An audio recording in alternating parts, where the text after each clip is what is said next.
પરીક્ષાની તૈયારી અને પણ છેલ્લી, જ્યાં આખું વર્ષ તમે ભણ્યા એ જ ઓરડો, એ જ છત, એ જ દિવાલો, એ જ પાટલીઓ, એ જ સ્ટેજ અને એ જ કાળું પાટિયું, પરંતુ એ ઓરડો હવે પછી પરીક્ષા ખંડ બનવા જઈ રહ્યો છે. વિદ્યાર્થી મિત્રો, પરીક્ષાના 1 મહિના પહેલા દરેક વિષયનું 3 વાર રિવિઝન કરી લો. દરેક વિષયના જૂના 4-5 પ્રશ્નપત્રો લખીને ઉકેલો. કોઈ પણ વિષયમાં પ્રશ્ન હોય, મૂંઝવણ હોય તો શિક્ષકનું માર્ગદર્શન લો. પરીક્ષામાં પૂછાવાની શક્યતા ધરાવતા મહત્વના પ્રશ્નોની તૈયારી વધુ કરો. પરીક્ષાના અઠવાડિયા પહેલા પ્રત્યેક વિષય દીઠ 1 દિવસ ફાળવી છેલ્લું ઝડપી પુનરાવર્તન કરી લો. ટીવી વગેરે કુસનથી સંપૂર્ણ દૂર રહો. ચિંતા ન કરો, પ્રાર્થના કરતા રહો. ડર લાગે તો માતા પિતાને જરૂર જણાવો. ક્રોધ, ઈર્ષાથી દૂર રહો. સાદો અને માપનો ખોરાક લો. બીમાર ન પડાય તેનું ધ્યાન રાખો. પરીક્ષાના આગલા દિવસે સાવ હળવા ફૂલ થઈ જાઓ. પૂરતી ઊંઘ લો. ઘરમાં ચાલતા પ્રશ્નોને મન પર ન લો. તમે સારું ભણશો તો તમારા ઘરનું ભવિષ્ય સારું જ થશે. બપોરના 3 કલાક અને સાંજના 3 કલાક એમ 6-7 કલાકનું વાંચન પૂરતું ગણાય. બાકીનો સમય મનનમાં વાપરો. પોઝિટિવ થિંકિંગ રાખો. પ્રાર્થના કરો. પરીક્ષાનું સમયપત્રક ધ્યાનથી જોઈ લો કે જેથી સમય અંગે ભૂલ ન થાય. યાદ રાખો, જે પેપર પૂરું થઈ જાય તેને સોલ્વ ન કરો. કાલના પેપરની તૈયારીમાં લાગી જાઓ. પરીક્ષા ખંડમાં શું કરશો? પરીક્ષા ખંડમાં પેન, પેન્સિલ, રબર, ફૂટપટ્ટી વગેરે સાથે લાવવાનું ન ભૂલશો. એક્સ્ટ્રા પેન અને પેન્સિલ રાખો કે જેથી સમય ન બગડે. તમારો સીટ નંબર શોધી તમારું સ્થાન લઈ લો. અન્ય કોઈ ચીજ તમારી સાથે ન રહી જાય તેનું ધ્યાન રાખો.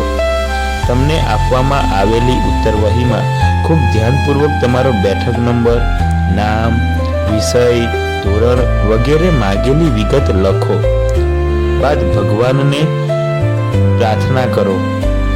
પ્રશ્નપત્ર મળે પછીની 5 મિનિટમાં આખું પ્રશ્નપત્ર અને તેની સૂચનાઓ વાંચી લો. ત્યારબાદ જે પ્રશ્નોના ઉત્તર તમને શ્રેષ્ઠ આવડતા હોય તે પ્રથમ લખો અને તે પ્રશ્નોના ક્રમ હાંસિયામાં મોટા અક્ષરે લખો. મલ્ટિપલ ચોઇસમાં ઉતાવળ ન કરો. લખતા લખતા થોડે વારે કાંડા ઘડિયાળ પર દ્રષ્ટિ કરી લો. પ્રશ્નની સાથે દર્શાવેલા ગુણના પ્રમાણમાં તેનો જવાબ લખવો, નહીં કે ઓછો, નહીં કે નહીં વધારે.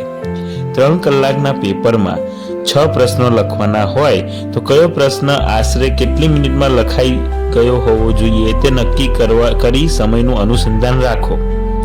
છેલ્લી 15 મિનિટ સમગ્ર ઉત્તરવહી ફરી એકવાર કાળજીપૂર્વક જોઈ લો કે જેથી કાંઈ લખવાનું રહી ન ગયું હોય. વિદ્યાર્થી મિત્રો, પરીક્ષાથી ડરો નહીં. એવી તૈયારી કરો કે પરીક્ષા તમારાથી ડરી જાય. હવે પરીક્ષામાં રજૂઆત કેવી રીતે કરશો? તો સૌપ્રથમ અહીં 2 લખાણ આપેલા છે. એક લખાણ એવું છે કે તમને વાંચવું ન ગમે અને બીજું લખાણ જુઓ, સ્વચ્છ, મુદ્દાસર, જોડણીની ચીવટવાળું વાંચવું ગમે તેવું છે. બાળ મિત્રો, ઘણા વિદ્યાર્થીઓ રજૂઆત કરવામાં ભૂલ કરી બેસે છે અને પરિણામે તેમના સાચા જવાબના પણ પૂરા માર્ક્સ મળતા નથી, જ્યારે શ્રેષ્ઠ રજૂઆત કરનાર ઢગલાબંધ માર્ક્સ મેળવે છે. પરીક્ષામાં સ્વચ્છતા જરૂરી છે. નવો પ્રશ્ન નવા પાને શરૂ કરો. પ્રશ્ન અને પેટા પ્રશ્નના જવાબ ભેગા ન થઈ જાય તેની કાળજી લો. વંચાય તેવા અક્ષરે જવાબ લખો. ભૂલ થાય તો યોગ્ય રીતે ચેક કરો. વિવિધ ચિહ્નોનો ઉપયોગ કરો.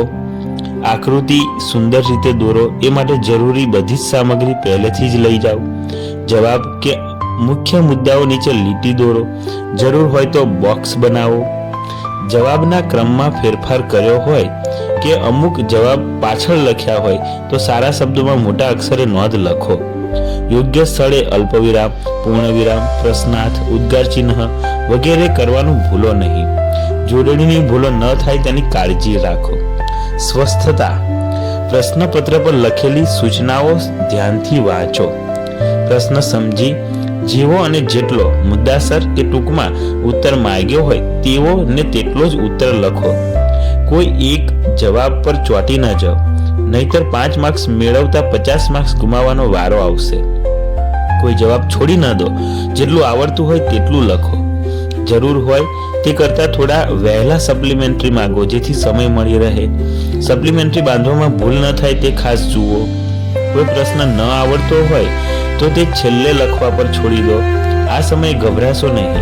પ્રાર્થના કરી લખવા માંડો. ભગવાન જરૂર મદદ કરશે.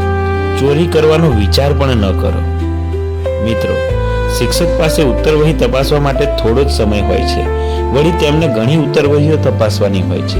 માટે એવું કરો કે તમારી રજૂઆત જુદી તરી આવે. એક આદર્શ વિદ્યાર્થી જાણે છે કે અત્યારનો આધુનિક જમાનો સાચી અને સુંદર રજૂઆતનો છે. તમારી છેલ્લી ઘડીની તૈયારીઓને વધુ ધારદાર બનાવવા માટે મેં આ વિડીયો બનાવ્યો છે. ટિપ્સ ફોલો કરજો અને ટેન્શન ફ્રી થઈને પરીક્ષા આપજો. યાદ રાખજો, તમે શ્રેષ્ઠ છો અને તમે કરી શકો છો. પરિણામની ચિંતા છોડો, બસ તમારું સર્વશ્રેષ્ઠ આપો. અઢળક શુભેચ્છાઓ. Best of luck for your board. તમે અહીંયા સુધી પહોંચ્યા છો તો અમારી ચેનલને લાઈક, શેર અને સબસ્ક્રાઇબ કરવાનું ભૂલશો નહીં. તમારું આ યોગદાન અમને આવા વધુ પ્રેરણાત્મક વિડીયો બનાવવા માટે પ્રોત્સાહન આપે છે.